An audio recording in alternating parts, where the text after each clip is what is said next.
everyone to today's podcast. I am super excited to have my friend Jeff Mendez here in the house with me. Good to be here. Welcome, Jeff. Thanks for coming. Thanks for having me.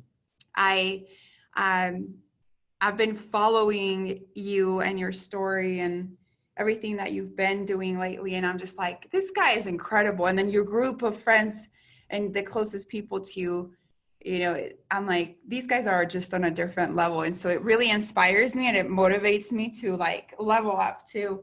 But I want to take it back and just share with our audience of how we met, Sure. And feel free to add to this. But we went to Tony Robbins Business Mastery about a year ago. Yeah. In Palm Beach. A year ago in January. Yeah. And I remember there was one exercise that we all had where we had to, join a group of people. And then from like a far distance, I saw this cool group of guys, and it all attracted me to you guys for some reason. We started chatting, and then I ended up being a part of your group. Yeah. And then I felt like I just ended up being with you guys the rest of the time. Like I felt very protected by these part people. Of the crew. Yes. Yeah. And interestingly enough that, people from all over the world that are there. And then I come up to you guys and then I find out that you guys are all from Utah. Yeah. And I'm like, of course, here I am, attracting myself to like where I'm originally from. So, and how was that Business Mastery for you, by the way? It was good. So I don't know if you know this, but we went to Business Mastery 2. Yeah, I missed that one. Which is really the same thing as Business Mastery 1, just so you know. Oh, is it? Yeah. It's good marketing, but we did it in Amsterdam, and that was really cool. So we loved it so much that we went for round 2. And when I say we, that same group that I went with, we considered going back again in January. But things didn't work out, but I go to Unleash the Power Within in March. And I'm going to take my 19-year-old son, and my wife, Shamil, is coming with me as well. Oh, that's that'll wonderful. Be in California, so that'll be fun. Yeah, I have 2 of my teammates going to UPW? To that one, yeah. That's cool. Those are like the rewards I give here. I'm like, I'm going to send you to help Smart. you. It pays grow dividends. Your life, helps with the culture. Yeah, no doubt. So we're both obviously, Tony Robbins fans. That's good to know. Yeah. Then Business Mastery too.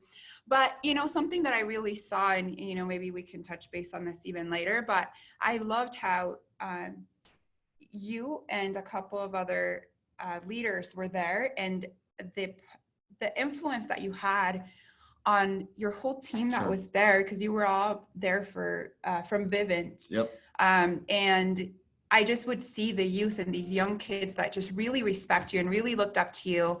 And they just having that impact on them and how important that is. Yeah.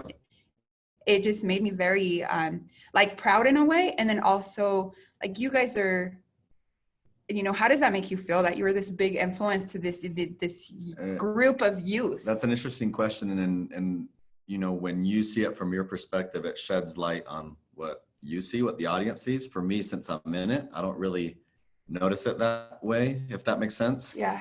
So I don't know. I haven't really sat down and said, I wonder or how do I feel? You know what I mean? It just, yeah. Leadership is influence, nothing less, nothing more. And, you strive every day to be a good example. Well done is much more important than well said. So by doing the things that you're supposed to do, I think that attracts that likeness and people that want to be in that arena. So it's just every day striving to do your best to create more value than you're taking away from the world, and not BSing and not pretending like to be something that you're not. Like actually get out there, grit and grind. I always said I'm a blue collar guy. Like I like blue collar work. I like getting down and dirty. I built my business by knocking doors. And doing the stuff that other people may not be willing to do. Because I know if I can do the things that others aren't willing to do, then I can live the way that other people can't. Pay the price now so I can avoid the cost later type of thing. Boom. That's so awesome. And, before we continue further, I really would love for you to just share your story. Sure. I know that you're Latino. Yeah. He's Puerto Rican. To all of my Puerto Ricans out there. So this hat, Los de la 23, that's the street that I grew up on. So oh, really? Always repping my neighborhood. Yeah. Oh, I love it. Yeah, no doubt. So I actually live in Puerto Rico half the year too. I don't know if you knew that. For tax reasons. Yeah, for tax reasons, awesome. Tax haven, no capital gains, and 4% on ordinary income. Wow. You have to be there half the year to be able to qualify for it. Where do you live, in San Juan? In in the north, in Dorado. Okay.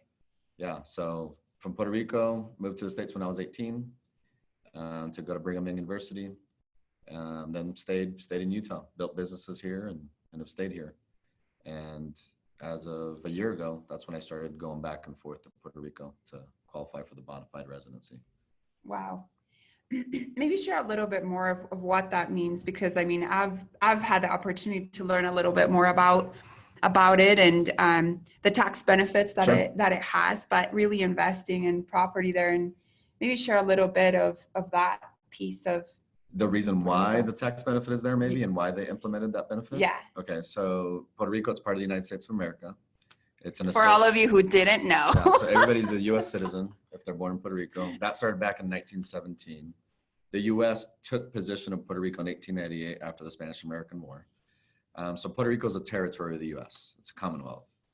So you have a lot of benefits, but there's also, there. And I don't want to get political on this podcast, but there are things that Puerto Rico needs. One of those things is entrepreneurs and people that can help the economy, the overall economy of the island. So it's a way in which the island can attract business owners, entrepreneurs, and people that are connectors to be able to go to the island, bring their human capital, their resources, their connections, create awareness so that that local economy can grow. So to motivate folks to do it, these tax incentives are implemented. Helps, as soon as you get there. So one of my partners, Bo Gardner, he lives there full time as well. He's there full time, not just half the year, he's there full time. So since he's been there, he rented a house. Now he's purchasing a house, an expensive home too.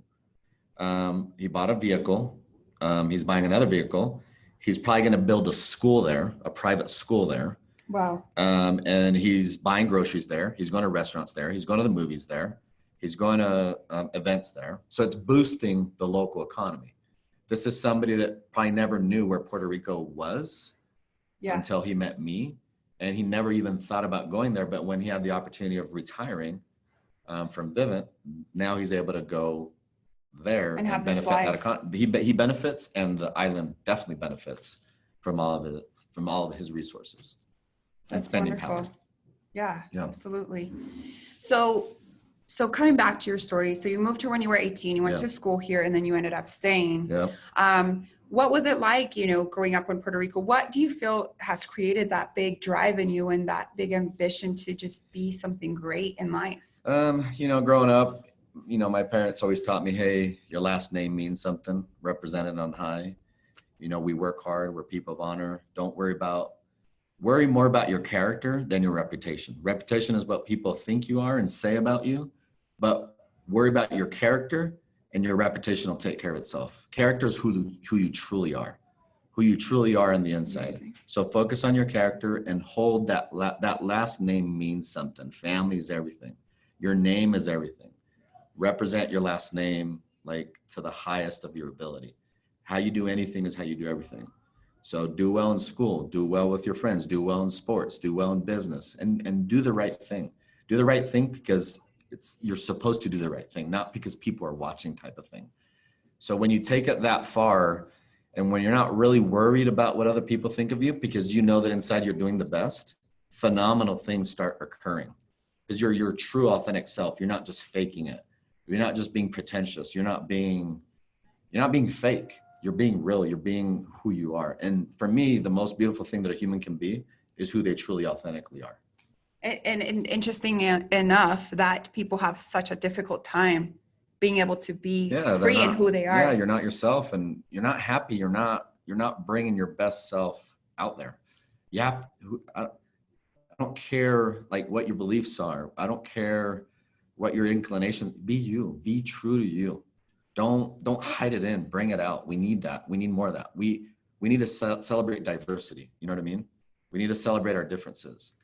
The way I learn more about me is by talking to folks that have different beliefs than me, because then I understand what I truly believe in, because it's maybe contested or contradicted a little bit. You know what I'm saying? Yeah. But you do that with respect and with an intent to learn. It's like they say, travel is fatal to prejudice. They say it for a reason. You start learning about other things. if you think that your world is the neighborhood that you grew up in and that's it, you're toast. You got to explore, you got to expand, you got to celebrate that diversity. Stay open, And absolutely. stay open and be authentic and be real and be who you are.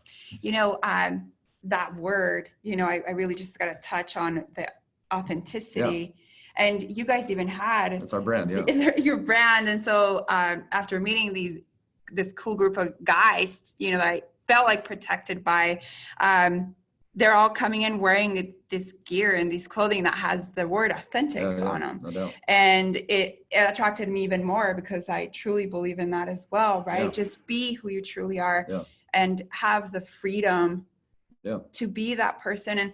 And, you know, even coming back to Tony, and I know I keep bringing him up, and he really taught me something great. And it was, the truth shall set you free. For sure.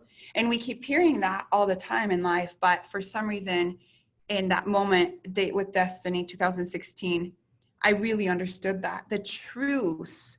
So me being in my truth, people being able to live in their truth is what will give you actual freedom. And so thank you for sharing that. It's so important. So your family, you know, giving you the great like principles, you know, like such important and so simple. And so you've created this wonderful, amazing life. I'd love to continue on talking about, you know, what fulfills you, what brings you happiness in life. You know, it's my kids. I got 5 of them. Oldest is 19, so I have a 19, a 17. Sometimes I have and to if you guys, once this actually comes out on YouTube, you'll be able to see Jeff. And Jeff looks like he's 25. So I'm saying he has an 18-year-old. 19. 19-year-old is like, what? Yeah, so 19, what do I have? I have 19, a 17. My 15-year-old just turned 15 on Monday. And then I have a 12-year-old girl and then a 7-year-old boy. So I have 3 boys and 2 girls, a cat, 2 dogs, a whole bunch of houseplants. And I actually bought the houseplants that you don't have to do much work with. That's smart. I went to the landscaping store and says, I want houseplants that will survive with me neglecting them because I travel a ton.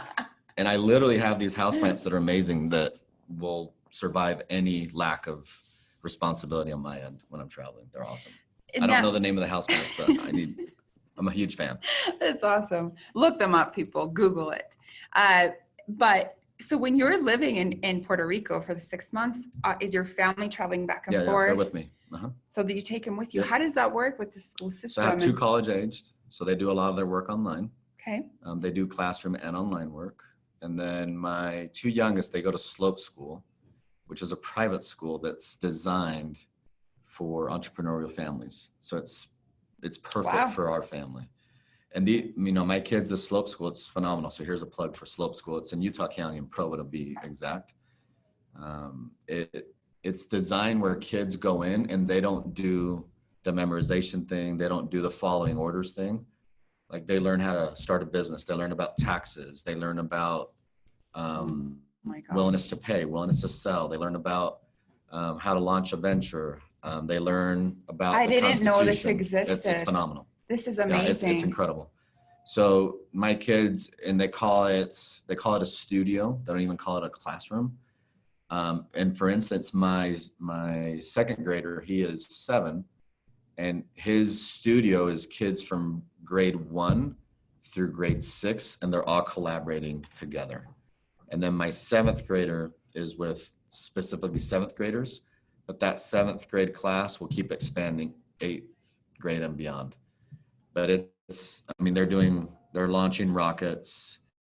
They're doing anything that you can imagine that would be cool and that would actually be useful in the school setting. They're doing it. And everything that's minutia and just busy work, they got rid of it. Incredible. So I'm a big fan of that too. I'm so glad that exists. Yeah.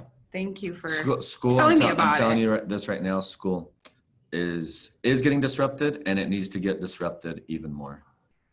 I agree. Mark Twain always said, "I never allowed my schooling to get in the way of my education."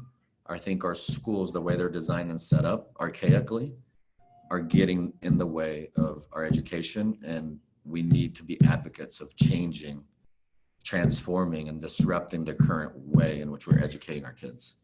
I fully agree. And I don't have kids yet, but I've wondered that in the past. I'm like, we have to how have am I going to be able to education. teach my children my belief system and how to help them create, you know, a life and have that entrepreneurship spirit if, you know, sometimes school is like, I feel like they're limited, you know, oh, you can make the most money by becoming a doctor, an engineer. Schools were designed back in the industrial age. You know, it's how to work a line. You know, the bells taught you how to change shifts. Like it's got to very true. It's got to be disrupted. Yeah. And I'm a big advocate of that, big proponent of that, and I'm doing a lot of work with that. That's wonderful. So, okay, so your fulfillment are your children. My children, my wife, my family over everything. Family's everything. I mean, culturally, we already have that. You know, like as Hispanics, we're like and family. You know, I'll adopt my friends as family. You know, a nickname that I have is Papi. Is that Papi? People know, hey, I got you. I'll take care of you. Yeah, I'm here for you. And it's not. It's just it's part of who I am. Like I like taking care of people. I like helping people. I like helping people achieve their life goals and their dreams. And, you know, for a while I was so busy with work that sometimes I would forget, hey, my kids need this as well. They need to learn about the things that I'm teaching my employees. And I've been able to double down on that. So for me, as soon as they're ready to be on their own, I want them to be equipped with everything that they need so that they can be successful. Not just monetary. You know, for me, if you're doing what you're passionate about, if you're doing what's right, if you're on the right path, the money will be there. Dollars follow value, though, not the other way around. Absolutely. So if you can be in a position where you're creating value and you're really good at creating value for other people, then the dollars will always follow you. Does that make sense? Yeah. So I hate when people say, hey, how can I make more money? No, you should ask me, yo, how can I create more value? Oh my gosh. You know what I mean? Yes. The same belief there. It's Absolutely. value creation. And then the dollars always follow. How do you grow yourself more? Oh man. To become more for you to bring more value. Education, and networking, power, proximity, meeting people. People are assets, things are not. So for me, it's, you know, why am I doing this? You know, creating a connection with you, creating hopefully value for you. You're creating value for me. There's value exchange. Who knows where it takes it. You know what I mean? Yeah. But I pay the price of education. You know, you can never out earn your learning. So I read multiple books a week. This year I'm on book 12 right now. My wife reads 300 plus books a year. And she's a writer. And she's an author. Yeah. Very, very accomplished author. And I go to the classroom all the time. So I graduated from Harvard Business School, and I go back at least once a year for an elective. So I'm going back in March. So the week of UPW, I'll be in a class about learning about venture capital and private equity. It's a 1 week class. And then after that, boom, unleash the power within. And, you know, some people can be like, you already have an MBA, you already have your bachelor's, you already have a PhD from Harvard, et cetera. Why do you keep going? You're always learning. You know, I want to be asked at age 80, Mendez, what do you want to do when you grow up? And still be able to answer that. Like, you never stop. You never stop. You never stop. Yeah, I stop. totally agree. So what are some of the entrepreneurial ventures that you're doing right now? What I'm in right now? Yeah, because I know you have a lot going on and a lot of exciting things. Yeah, no doubt. So the thing that I'm the most passionate about right now is my real estate business. So I buy manufactured home communities throughout the U.S. I'm in 24 different states. I have about 50 communities. I buy existing communities, do CapEx, improve the common areas, improve the swimming pools, improve the office. And then I purchase homes directly from the manufacturer, bring those homes in. Now I can activate the pad rents because they were vacant. So now I'm collecting rents for those vacant pads to the tune of $300 some odd a month on the pad rent. And then I'm bringing in these homes where I collect, you know, about $500 on these homes. And you're just creating, you know, that cash flow situation. So if you know, I've always said this, business, it's a spiritual game, right? You have to have your spirit in it. So for me, I'm helping to solve the affordable housing crisis that exists in this country. Sure, we have an incredible economy right now, probably the best economy we've ever experienced, right? Yeah. Numerically, unemployment all-time low, but there's such a thing as underemployment. People are employed, but they're not making or generating the income that they need to be able to afford housing and other things, especially in some of the parts of our country that some of us may not know about.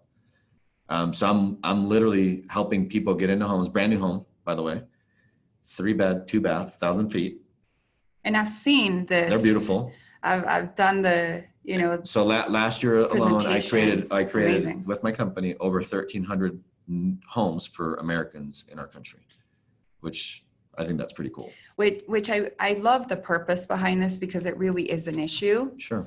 And affordable by the way, housing. Unsubsidized. I don't get a single dollar from the government, by the way. This is completely unsubsidized, affordable housing for our country. Wow. It really is an issue. And I have, a few friends that are creating or helping with this cause in their own way. Yeah. Like you guys are doing this mobile home, be huge projects.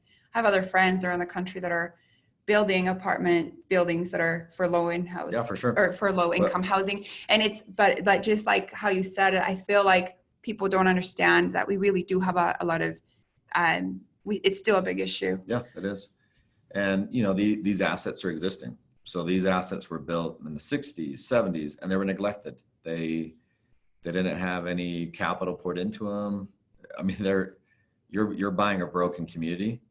So the tears that are shed, the kids running, like, it's just amazing to see what happens with these communities once you put in some TLC. It's beautiful. It's awesome. The first time it struck home to me, I was in the valley, the Rio Grande Valley in Texas, South Texas, McAllen area. It's the very first community I ever purchased. So I'm going through this pride of ownership. Like, wow, this whole community, we purchased this. This is something that I can put my hands on. So I'm circling the community. I'm probably on round number 6 or something. And then somebody stops me. They come up to my car and I'm like, oh boy, here we go. Here's the first complaint. Like, we're going to see what this resident says. And then he knocks on my window. I roll it down and he goes, sir, are you one of the owners? I'm like, yes, sir, I am. And then he's like, I just wanted to tell you thank you. I'm like, excuse me? Thank you. I've been here for 20 years. Nobody has ever done anything for this community. You guys have already come in. You've trimmed all of our palm trees. You've cleaned all the overgrown grass. You've started to You've started to overlay the roads. Like, this means a lot to me. Anytime you need me, and he points over to his home, I live right here. My home is your home. Anything you need, you ever let me know. Thank you so much. I'm like, wow. That's incredible. That was number 1. And now we're at number 50. And a lot of it is the inspiration from that day. Wow. Yep. That right there is fulfillment, everyone. That is what I'm talking about. Yeah. So that's where your heart is right now. And if someone did want to, just a side note, if someone was interested in learning a little more about this and maybe they would want to invest in something like this. Yeah, I run it as a fund so folks can invest. Can you share where they could go so they could get more information from you? Or sure, we'll add a link on your podcast. We'll add it on YouTube, or they can just email me directly and I can point them in the right direction. You have to be an accredited investor. Awesome. And the minimum check size that we take is $50,000, by the way. Okay. Do you want to share your email? Sure. It's jmendez@vineyardsmg.com. Awesome. Thank you. Yep. What are some other projects that you're working on? So I'm in the food and beverage business as well. So I own a whole bunch of restaurants. Where are the restaurants? Are they here? They're mainly in Utah. I do have 2 in Boise area in Idaho. Okay. So I do own, those 2 are franchise rights for Cup Bop. I don't know if you've heard of that restaurant. It's a Korean barbecue restaurant. Yeah, it's great. Yeah, we helped them set up their whole franchise model, and we're the first franchisees for them. And then I own some that are just ours. So I own 2 barbecue places. One's called 5-Star Barbecue in Utah County. The other one's called Bandera Brisket. And then I have... Bandera. You added our little Puerto Rican in there. Yeah. And then I own Communal, Black Sheep Cafe, Pizzeria 712, Chaumburger. Do you like And I'm the probably food forgetting a and few. beverage industry? I really do. I think for me, it's romantic. You know, it's cool. It's cool to sit down and just see what's happening. It's cool to open your doors and have friends and family come in and share a meal, and you know, be excited about tasting the food. And I've always been somebody that likes hosting people, and I'm kind of the guy that would prefer to throw a party than to attend a party, if that makes any sense. I like organizing things. So for me, it's just the coolness factor of having people in and enjoying and changing the menus up and just seeing how people react to the service that you're able to render. I don't know if you remember Danny Meyer, because he was the business master. He's the guy that started Shake Shack and all the restaurants in New York. So he's always been a big inspiration for me.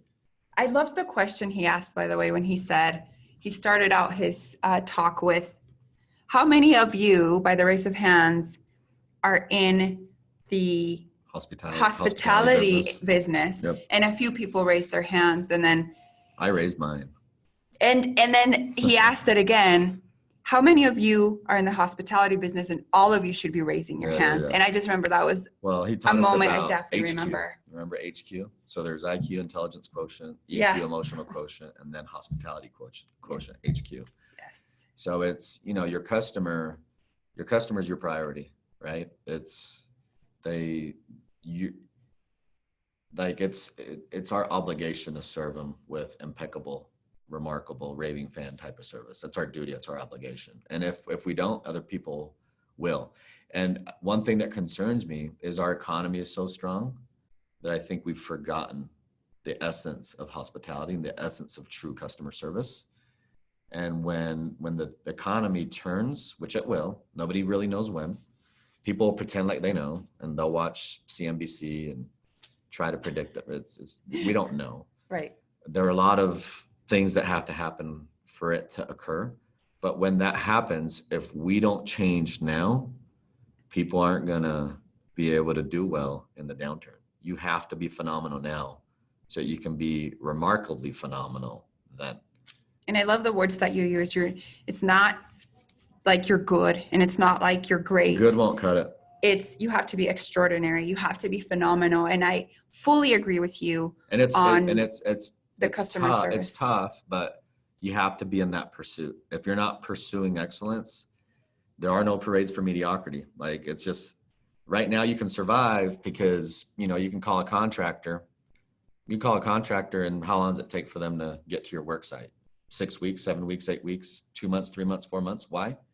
Everybody's building right now, right? Restaurants are all popping, boom, boom, boom, boom, boom. Everybody's selling food. But when the dollars dissipate and when people are a lot more protective of where they're spending their cash, we'll see what happens if you don't render phenomenal, extraordinary service. We'll see what happens. I love so that. Get ready now. If there's should always be the priority. If there's a business principle you can learn from what I'm sharing, it's you have to be impeccable with your service, or at least be in the journey or the desire to be there. You have to. You know, you can't treat yourself as a commodity. You know what I mean? Ooh, I love that. So good. Listen, thanks for sharing. Is there another entrepreneurship thing? What else? Keep going then. Tell us the list. Give us the list. So I'm a partner in a reading company. It's called Learning Dynamics. And then our website is 4weekstoread.com. It's probably the world's best reading program for learners, meaning children. So we can literally help children learn how to read in a 4-week period. It's a series of little books. We contract with schools as well. How young can they begin? As young as they can start recognizing letters. That's awesome. So, wonderful. Amazing. So I fell in love with the company because my 7-year-old, when he was learning how to read, he was in different classes and different tutors, etc., pulls out this little, what I call magic in a box. All the books come in this little box. Pulls it out. There's like 80 books, and he just starts reading. And a week later, he was a fluent reader for his age level through that system, that mechanism. Amazing. So I'm an investor there. I'm doing that. What else? And then I'm an investor in Pura Sense. It's the smart fragrance. So it's a fragrance device that you can control from your smartphone. Okay. You can change out the different scents on a monthly. It's a monthly subscription model. It's pretty cool. I James think I have heard of it. Harden from the Houston Rockets just invested in that company as well. And he's actually got his signature scent. So that's pretty cool. Oh, that's cool. And then what else am I in? I can't remember. But your priority right now is obviously the real estate, my two projects. main, that's my number one. And then I would say a close second is my food and beverage business. Okay. We're expanding that business. So this year I'm going to open up 8 new restaurants. It's amazing. So that's going good. And I'm sure you get people that ask you this often, but you know, how are you able to balance life with these big projects? You're a very successful entrepreneur. You're a very big family man, and you're living in Puerto Rico for half the year. Yeah, no doubt. Really good question. And the answer that I'm going to give you is I don't worry about balance. I worry about harmony. Because if I try to balance, I'll never win. Because balance means equal. And I can't. Like, I'm here right now, so I can't be with my kids at school. I can't be focused on what needs to happen at this moment with my real estate company. But I need to be all in the moment here. And I have to have harmony with that. I have to be able to say, I'm going to be all in here. And then when I'm done here, then I'll be all in over there, if that makes any sense. So being fully present, being good with harmony. The work-life balance, like, how are you really going to balance work? It's all the same. Yeah. Like life, it's all in crescendo. It's all like progressive, right? It's all working that way. And then as far as business is concerned, I've always said this, you don't manage people. Listen to me when I say this. You don't manage people, you lead people. So then the question, well, if you don't manage people, what are you managing? You're managing systems. You manage a system that you can create, and the system will give you the results that you want to get. Sophisticated systems, sophisticated results. So what's an example of a system? So for my real estate company, I have different positions. So I have a call on Monday where we have our top leadership on the call, and we go over all of our KPIs on Mondays. It's a 40-minute call. We set the tone for the week. I call it the bookends. It's this side of the bookend. So we have that call. And then on Friday, I recapitulate, I revise everything, and it's a return and report on Friday. So we end the week. And then I do a town hall with all my community managers. And then I do another call with all my maintenance professionals. So all these calls are systematic. And then I developed an app that gives me real-time optics on everything that's happening on the ground. So I know all my vacancies, I know my collections, I know everything. So that system is managing the field for me. Why? Because it ranks my regionals and my community managers in order of how well they're collecting or not collecting, filling spaces, et cetera. And then I do podcasts that does recognition, and people love to be recognized. So I have a system that's put in place to make sure that I'm recognizing people. And then I have a pro of the month and all these things that are mechanisms that takes the guessing work out of it. Does that make sense? So the more sophisticated you are with that, the more you can handle. So I know and trusting the people. You have to trust. Yes. Trust and empowerment. With high trust comes high speed of business. When there's low trust, business is slow and expensive. So I used to manage Walmart stores right after college, those super centers and everything. We had more theft internally than we had externally, meaning our associates were our number one source of shrinkage, of shoplifting. So that was very, very costly. And then we had to spend tons of money on cameras and loss prevention personnel and sensors and, spending money on write-offs and everything else because there's low trust. So trust is everything, and empowering your people to do the right thing. So I have to train them. So I'm not just relegating, I'm delegating, and I'm empowering. I'm trusting. You know what I mean? So that's so a short maybe a long answer on how I'm able to get all these things done. Like today, I'll spend time. Actually, at 6, I'm working on hiring a new barbecue person. So at 6, I'm going to do a barbecue testing tonight to see how this individual barbecues. And then I have I'm actually, I go to BYU today to listen to a class because a friend of mine is teaching it. So just scheduling and being in harmony with everything. I love that. And I'm always going to remember that, reach for harmony, not balance. And I mean, I get asked that question sometimes too. And I'm like, honestly, it's just good people, the right people. And the right employee will help you sleep better at night. Oh, absolutely. Like, that's everything to me, with people. So thanks for sharing that. To move towards the end of our time together, I would love for you to share with our listeners, a situation or an experience that you've had in life where it was super challenging for you, or you felt at the moment that you were failing, and how you came out of that and obviously succeeded and overcame that. Yeah, it's a really good question. Moment. And I think I've been asked this question before, and this is going to sound really weird, but I kind of have failure amnesia, and I do it like on purpose because you're never going to do anything extraordinary in life unless you're willing to fail. So I've almost I don't know, it almost doesn't even bug me. Yeah. But there's times I know that there's time and time again where things have been very, very difficult, but I embrace the suck. Like, it's just, I actually really like it.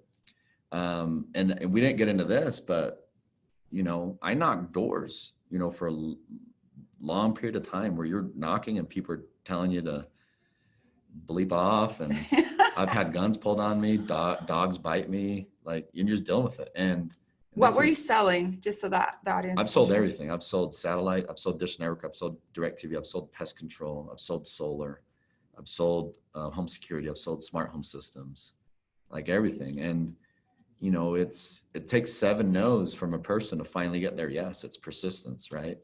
I become empowered by the word no. I say, tell me no again, let's go. Because so powerful. It's just part of it. If you think that people are going to tell you yes after your first presentation, your first pitch, your first launch, your first product, like, you're crazy. Like, you have to be good with the word no. So I don't really see it as failure, if that makes sense, because for me, I like those experiences because they help me. But I think I can just tell you, I get told no. I get told more than I get told yes, obviously. And the more I get told no, the more yeses I get. I'm just fine with it. It's like a numbers game almost. Yeah, it is a numbers game. Yeah. Well, and then the protection of Jeff's mindset, really, because not everyone has this mindset, right? I ask this question to friends or other people I meet, and that's not their answer. So really, to me, my observation is that you just protect your mind, so much that that that's nothing personal. If someone says no to you, it's nothing personal. You don't let it affect you in any way. And how really that's what it is. But you've obviously experienced all kinds of challenges, but you just all the time. This week I'll have challenges. This week I'll be told no 10 million times, or something doesn't work out exactly how you thought it was. Rarely and then ever finding does. A solution. Yeah. And that's really entrepreneurship, right? It's every day there's something. How do we find another strategy? I read this. I can't remember where I read it, but it's entrepreneurship is escaping 1,000 deaths. Oh my gosh, that's so good. It really is. And it's so true. You think about it, like Monday, you're awesome. Things are going great. Wednesday, the sky is falling. The business is going to go bankrupt, whatever. Every second. And then Friday, it's amazing. It's so uncertain. We're cash flowing like crazy. Everything's awesome. So it's just. But that's what makes it fun, right? Like just like enjoying that journey is really important. Listen to me. If nothing extraordinary is going to get created if we're worried about failure. You're going to tell me that we didn't fail when we were creating the TV set. We didn't fail when we were creating the automobile, the airplane, the internet, the first run of Apple. You know what I mean? Like be daring. Like, let's go. Like, let's make things happen. We're human. We can accomplish incredible things. So the failure piece for me, it's part of it. It's part of the journey. I don't really focus on it. Love it. It's just part of it. I love it so much. So because I've just seen you, with the youth and them, and you really being a true leader for them and them looking up to you, what is the one piece of advice that you would give these young entrepreneurs for success, how to reach that success, or how to, how the journey works? Just any piece of advice that would be helpful to them. I could write a book or a whole bunch of books on it.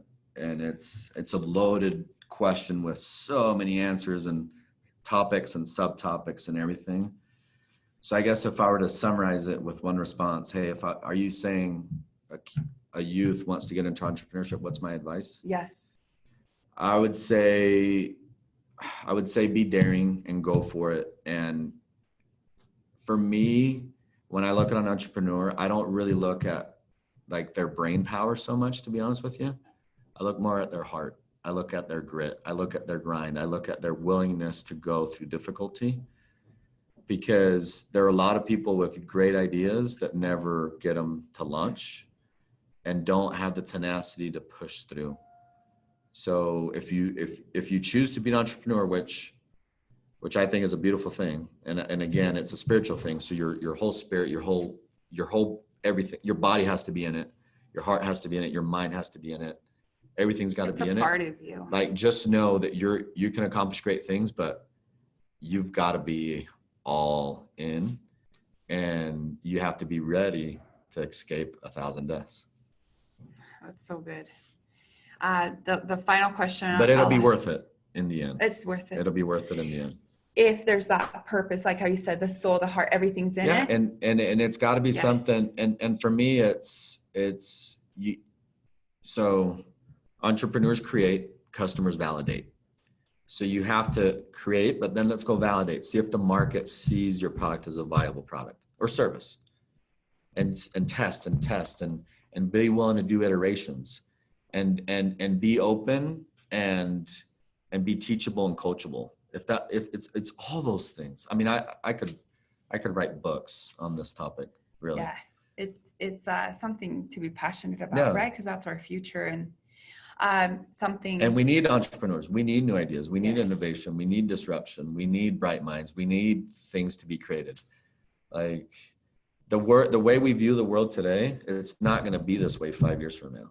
It's not going to be this way 10 years from now. The only constant in life was death, taxes, and change. Business is going to continuously change. So we need to embrace that change. We need to be change agents. I love it. Change agents. Fall in love with your customer, not your product, right? Yeah. So I think that's one thing too that was stood out for me at that business mastery is like, I have to fall in love with my customer.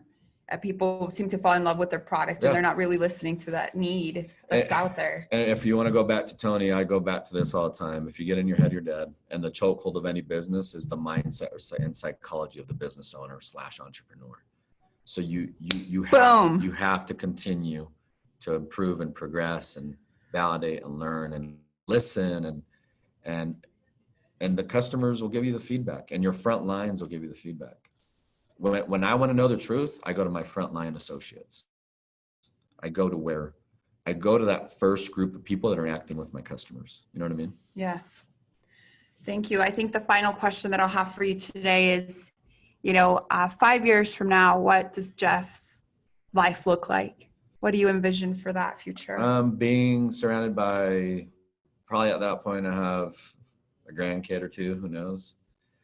Being surrounded by my family. I want to be happy. I want to keep learning. I want to have, my wife wants to win an Academy Award. She wants to win a Pura del Pre award, just different things. So I like to see her, on stage and with those accolades that are important to her. Not just because it's the trophy, but the representation of her hard body of work and just where she's come from. She's from Argentina, came with nothing to this country, maybe 2 shirts, a couple pairs of socks, pair of shoes, nothing. I mean, when she needed glasses, she found some in the lost and found and put them on and tried to make those work. She couldn't see.